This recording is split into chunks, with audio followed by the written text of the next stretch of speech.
Hey Kelly, alright, so here's your past life spread based on the intention we wanted to go to. And, before I lay these out, especially if I've done readings on someone before or they're a friend or whatever it is, I feel more connected and I'll get some images in the meantime before I even lay the spread out kind of thing. Usually it's like right away when I start thinking about it, the images will come and I'll just have to kind of hold it off until the reading. But what's here, interestingly, what I feel is going to be coming through is a little different than some of the images I've been getting in my head. And I just want to tell you beforehand that based on your intention, the question about your history as a witch or as a healer or someone, utilizing energy, power, whatever it is, you've done it plenty of times. So the one we're looking at here, I imagine, is going to be more relevant for some reason.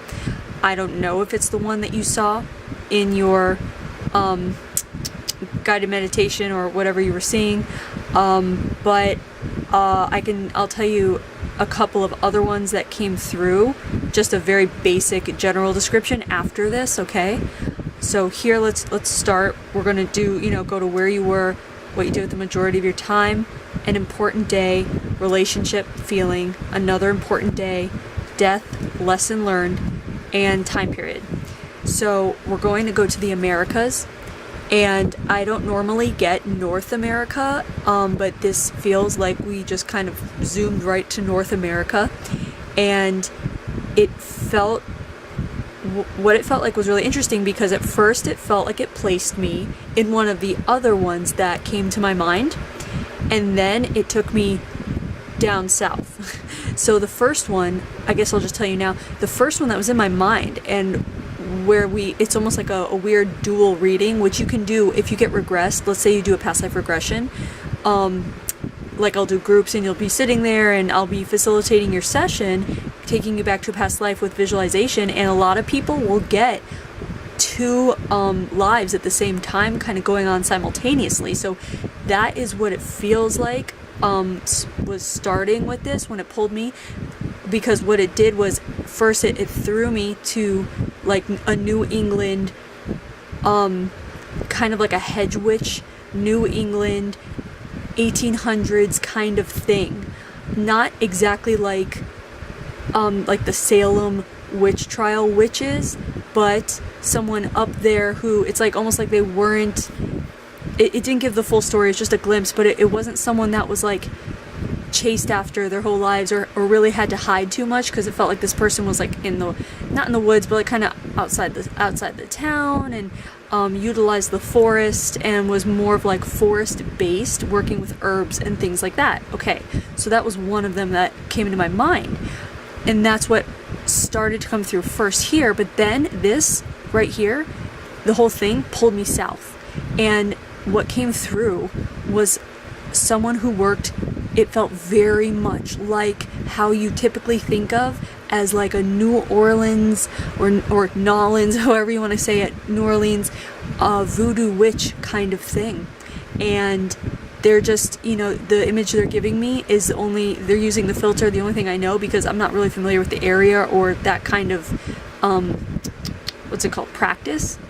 I'm pretty basic with it, but what they're showing me really is a woman, black woman, thin.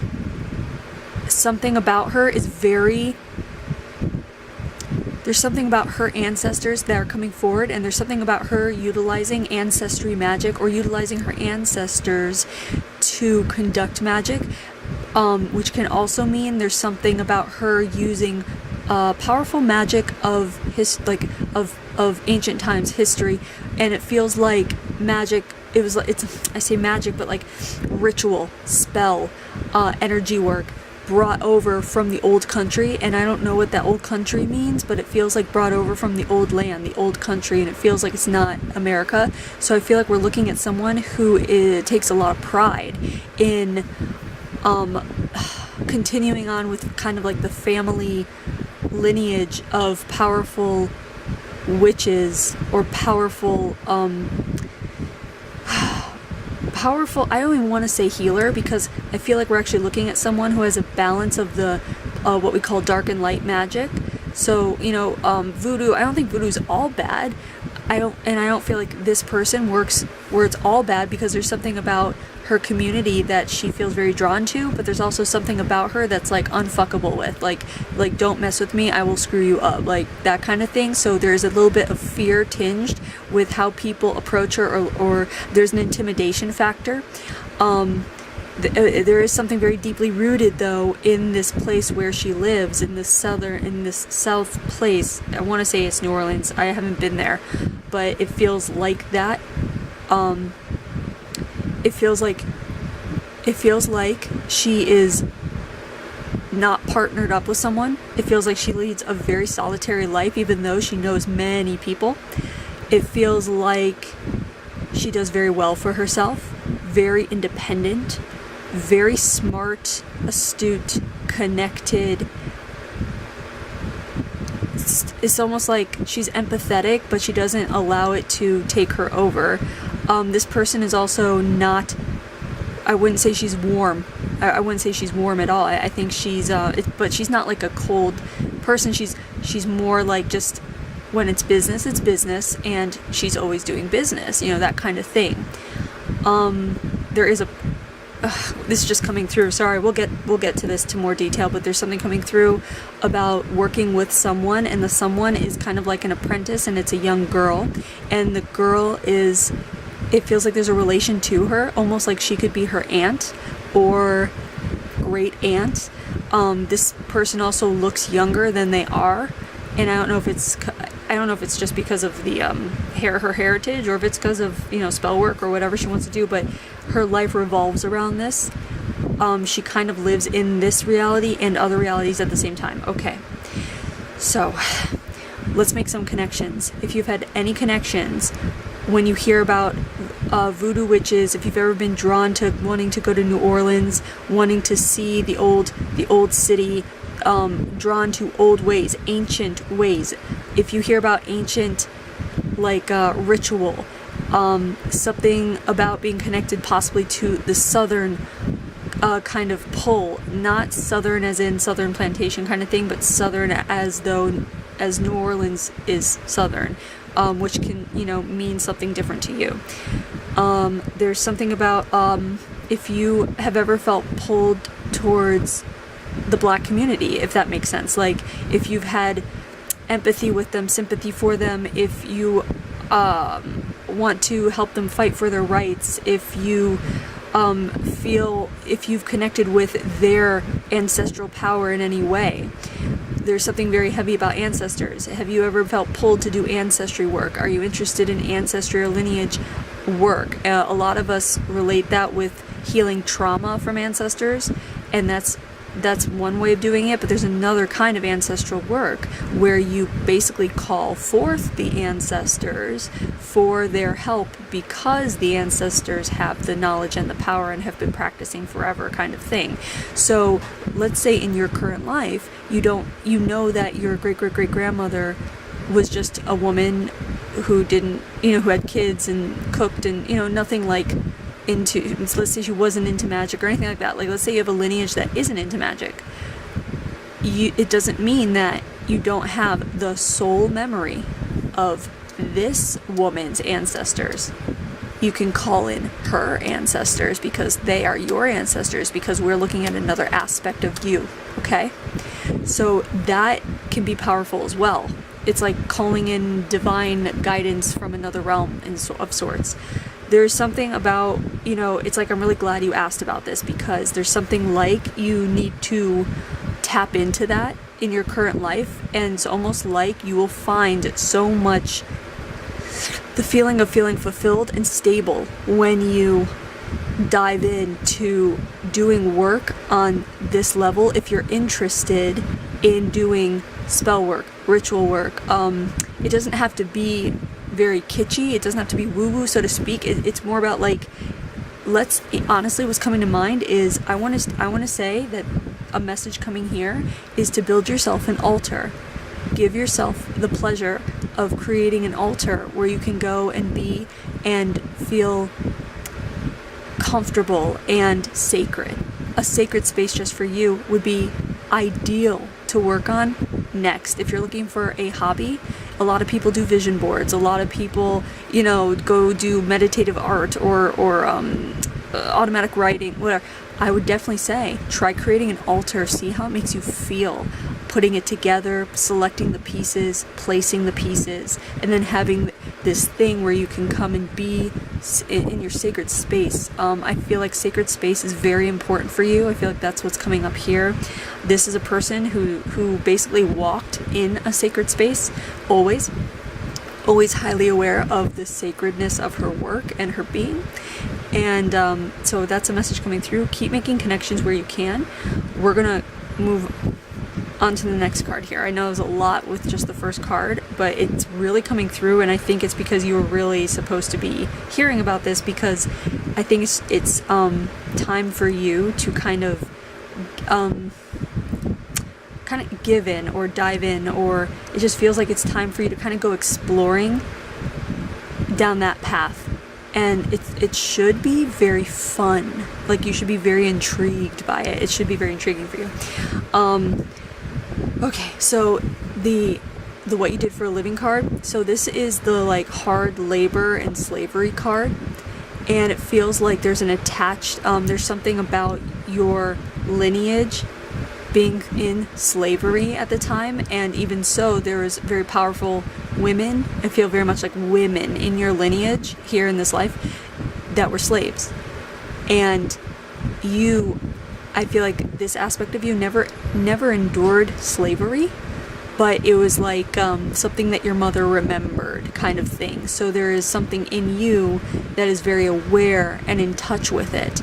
Even people now are in touch with the slavery aspects of their ancestors, even now today in the 21st century. Imagine what it's like if you're like the first free generation from slavery. So this card is coming up because I feel like it's attached to you, which also feels like it might be coming up if you find that you're a people pleaser in this life, in your current life, if you feel like you are a workaholic, if you feel like you don't give yourself enough time every day, because you're maybe even it doesn't even mean being by yourself. It means allowing thoughts of the day to go away, thoughts that cause worry, concern, negativity, worrying about the bills, worrying about just past things in the past that don't really serve you or matter anymore. That's the kind of shit you kind of need to get rid of in order to give yourself time in the day. And it feels very much like this is coming through for that reason. It feels like also this person here, even though they were so close to the slavery aspect of their ancestors, it's almost like she utilized that. I guess let's just say it's anger or frustration or disappointment, whatever it is. She utilized it and transmuted it into performing better with her work and her passion. And that's really important. I feel like that's coming through. It's very important that anything that is clouding your mind, that you realize that, okay, this is a negative thought. Or we should say, let's get rid of negative, right? Because there's no good or bad.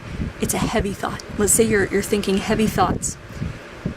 All it is energy. It's just heavy energy in your mind. You have control over whether or not you want to allow it to continue being heavy, or if you want to do some sort of mental task, emotional task, or energetic task where you can transmute that energy, the heavy energy, into lighter positive energy or productive energy. So it does take practice, but everyone has their own way of doing it. It's kind of like mental gymnastics, where you realize, and this is where meditation comes into, you realize, okay, there's that heavy thought, there's those heavy feelings. I can either let it stop me in the day, and I can, just not be productive or give into it, or I can use it for fuel to do something productive and creative, right? So however you can manage to do that for yourself, I highly suggest it, because it's really coming through very much here, and it's almost like it's coming through very strongly because of something that might be happening with you right now. Let's say in your career, maybe you want to grow your business or start a business, but expand in some way, do something different or more creative. this would be the kicker. This would be the key to get you going, is to use what you already have and realize those parts of you that you might not enjoy, certain thoughts that come up or feelings that come up. You can just use it because it's energy. You can use it as fuel for creative things. You just have to do some mental gymnastics to do that. And we can talk about that after the reading. You can reach out. We can talk about some exercises you can do, because that's what I do for people. I can help people with that. And it's really useful because I want to see you succeed. I want to see you flourish and succeed. And that's a great way to do it. So let's go to the first important day. Oh, first of all, though, too, with connections, for anything we were talking about, of course, with this card, but if slavery triggers you, because there's slavery going on today, but if you grew up and you read books, God, there's so many, and I can't think of one, but books on slavery, or you learned about it in history class, whatever, and it triggered you and it made you feel when you're triggered by something. If it really bothers you, it would be a connection with this, okay? So keep making connections with that. First important day here. So we have death in this place. We have friends connected to the death. And we have gratitude. Okay, what's happening here is you're involved in an intentional murder through manipulation of your powers. So with what you do, you set the intention to punish someone to an extreme extent. The intention is for punishment. I don't know if the intention is for murder. I think it's for extreme punishment that went overboard. And it was for vengeance or avenging a friend. And after which the friend felt vindicated or relief, and that's where the gratitude comes in.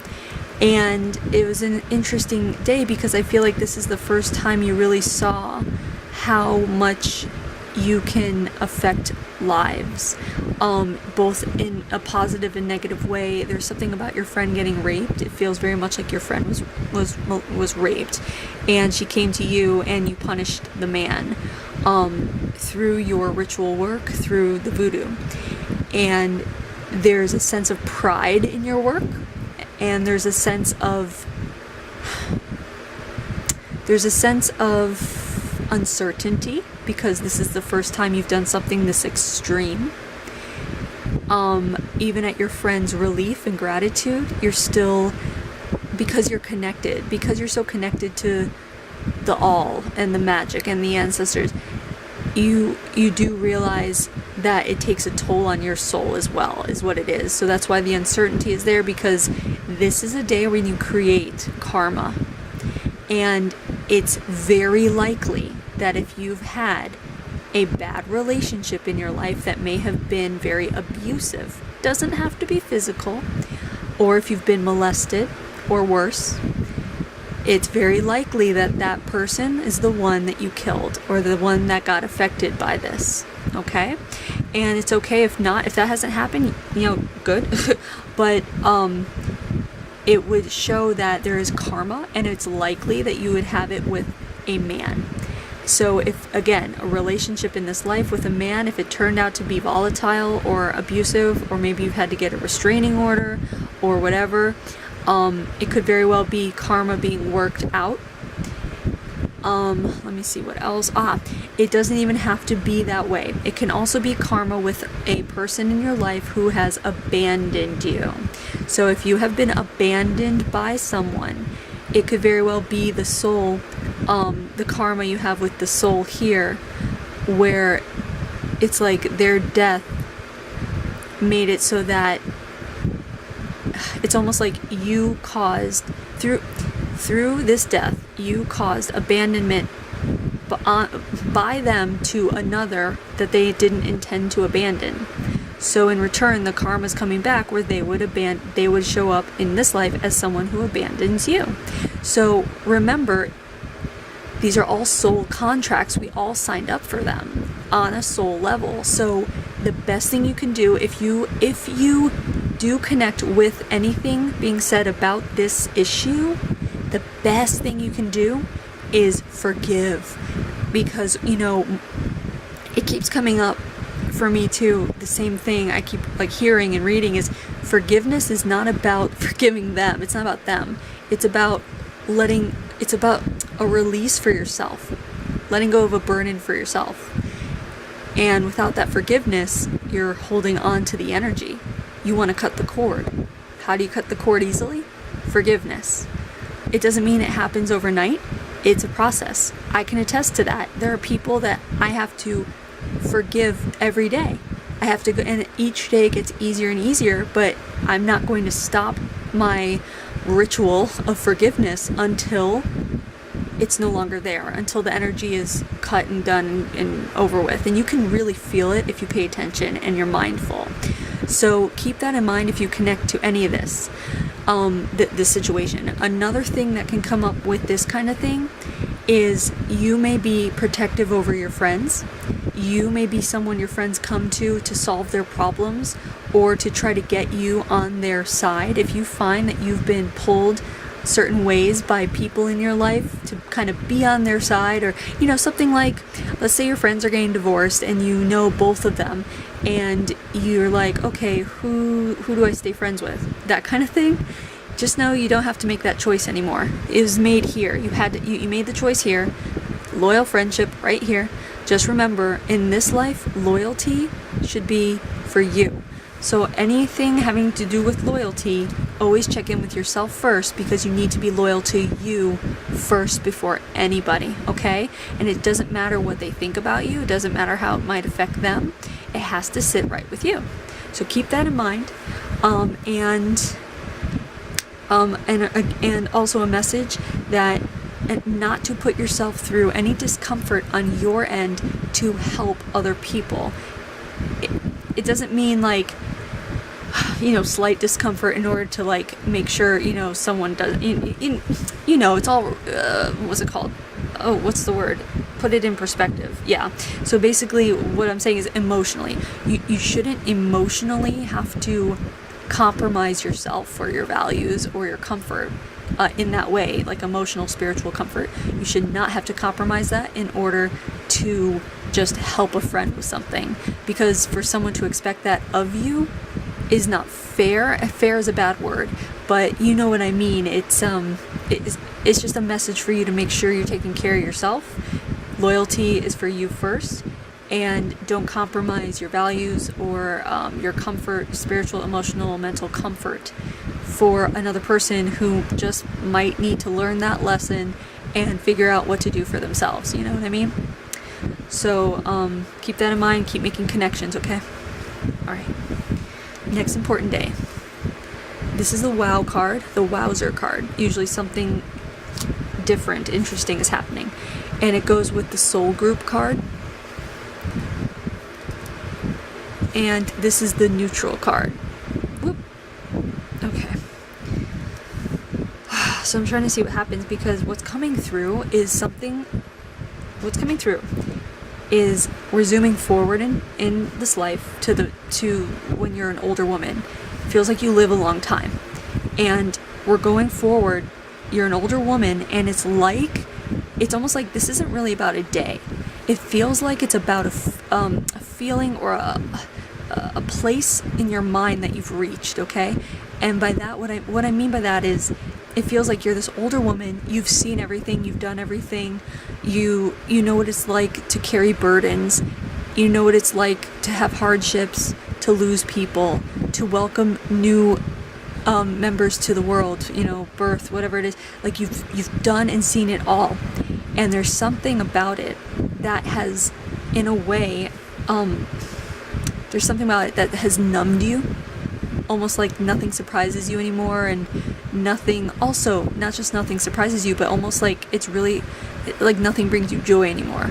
And I feel like what's happening here is, like, for example, if something unusual, unique, strange, new comes into town or comes up with the family or something, you know what I mean? Something that would usually make someone say, oh my god, that is so cool, or wow, I've never seen that before, or just laugh because it's really funny, or that kind of thing.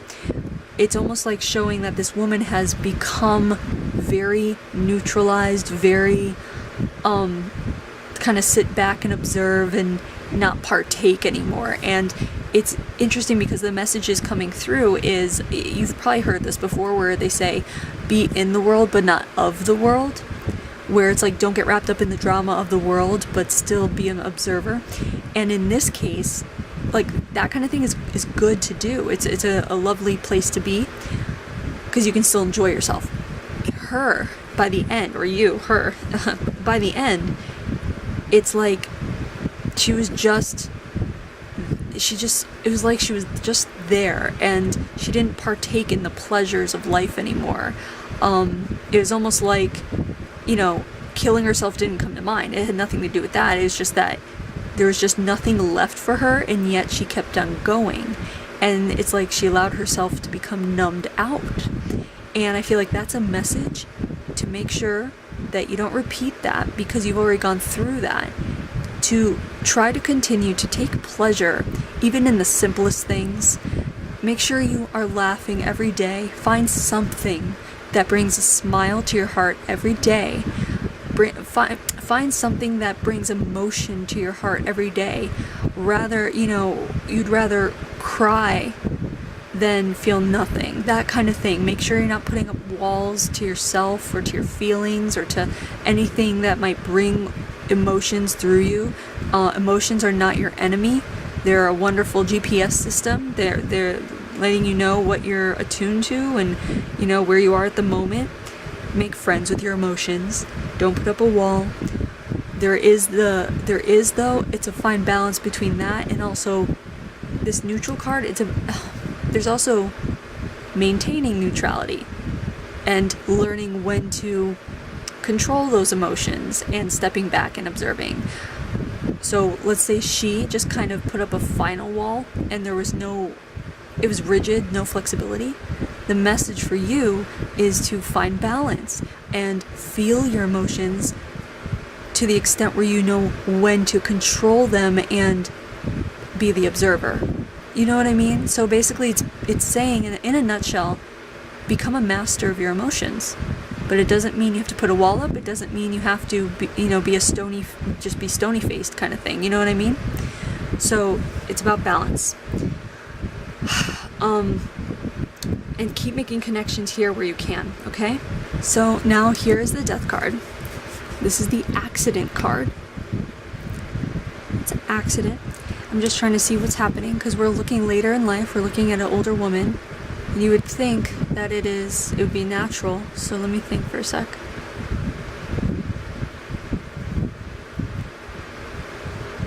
All that's coming, honestly, like I can only tell you what's coming through, and it really is coming through as they're showing me indoors, interior, your home.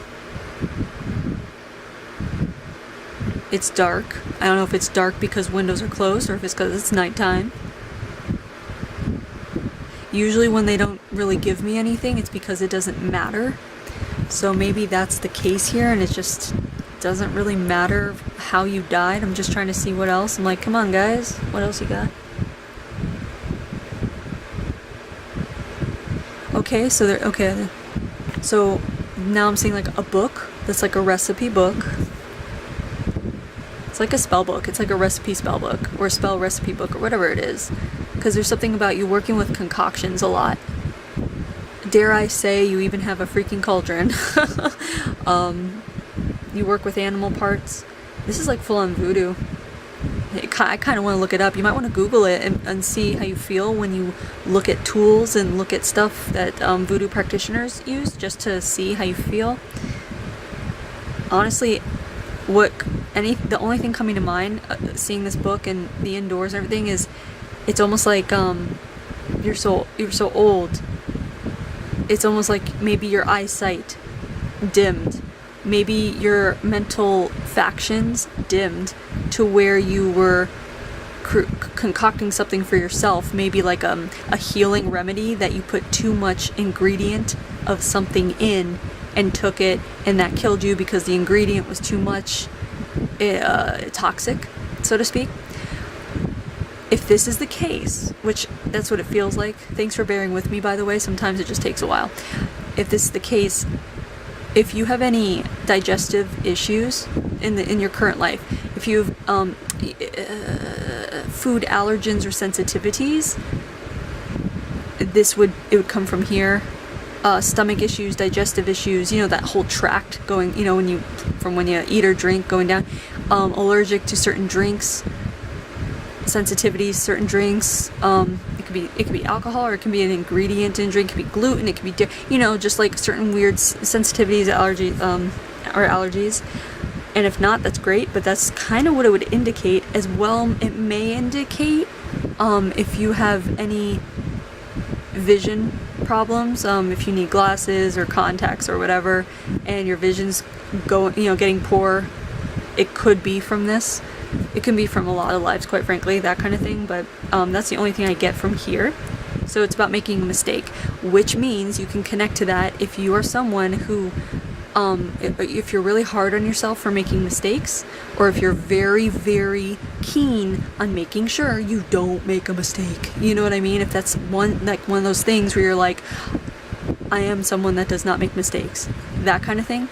It would come from here, because a mistake is what killed this aspect of you. So it could come back as a fear of making mistakes, really hard on yourself for making mistakes, thinking yourself a fool if you make mistakes. And if that's the case, time to let that go, because it comes from this time, and yeah, it killed you here, but it's not going to kill you again. So keep that in mind. So now we have the lesson, and this lesson is mind, brain, just knowing and learning. And these lessons are more and more, with these readings, starting to appeal to the current life rather than just this guy. So in this life here, we are looking at someone very intellectual, but we are also looking at someone who's using spell work, ritual work. So there's a lot of, again, that book comes up with the spell book. So there's learning involved. There's knowledge, ancient knowledge passed down from grandmother to daughter to mother to daughter to mother. There's a lot of mind power being used, if that makes sense. Again, but at the same time, any magic or spell work or ritual work is also like heart-based or energy-based or soul-based as well. So we're looking at someone here who had to dabble in both of them, and I feel like that's kind of what is coming through for the lesson. Is, again, what we talk about here with your emotions. The word balance is coming through. Balance in whatever you are pursuing, whatever, it could be your career, it could be going into your spirituality. Make sure you're balancing your heart with your mind. Make sure you're not throwing away your intellect and your what's it called, what creates routine, discipline, mind and discipline. Make sure you're not throwing that away and just giving over to the heart and soul, where a lot of people think that is the right way to do it. Balance is the right way to do it. So it's about balancing the mind and the heart, and learning how to communicate between the two, almost like putting them together creates their own language. And make sure you develop the language, learn the language, and become a master at that dialect.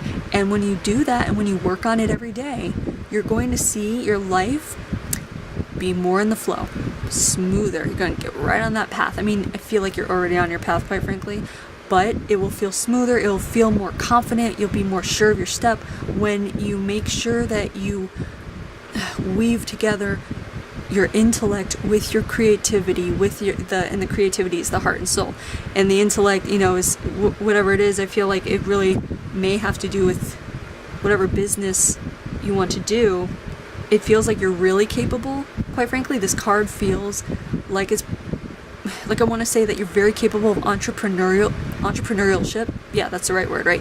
Yeah, like starting your own business, utilizing creativity, but also your intellect. You have everything you need. You just have to make sure the language between them, that they can communicate and that you understand that language, okay?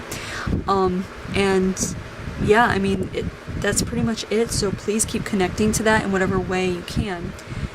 And anyway, this past life. We touched on the other past life that came through in the New England thing at the beginning, but I do want to mention one more. I think that you're really connected to ancient Egypt. There's something about ancient Egypt, possibly I feel like you've dabbled in all the ancient regions at being a healer or a energy worker or a priestess or a you know, like all the other words they have for that. So ancient Egypt did come through. So if you're ever triggered by ancient Egypt, it would make a lot of sense. And look into that. But anyway, today was all about your voodoo side, which is really interesting too, because the voodoo side can also indicate, you know, the darker sides of everyone. It's a darker magic, right? So this could be coming up in case you are running into issues in your life, or things are coming up for you where you're dealing with things that are heavy and dark, like shadow work. If you look up what shadow work is, or there's something called the dark night of the soul, look that up, see what that's about, because it's about like processing and getting through some of the heavier energy in your life. And it's really not fun a lot of the times, and it's hard work, but getting through it, you come out stronger, and on the other end is a lot of positive, lighter experiences and energies to work with and all that. So it could be that this is coming up for that reason as well. But I'm here to chat anytime. You know how to reach me, and I hope you enjoyed it. I hope you were able to make some connections, and thanks for letting me read you.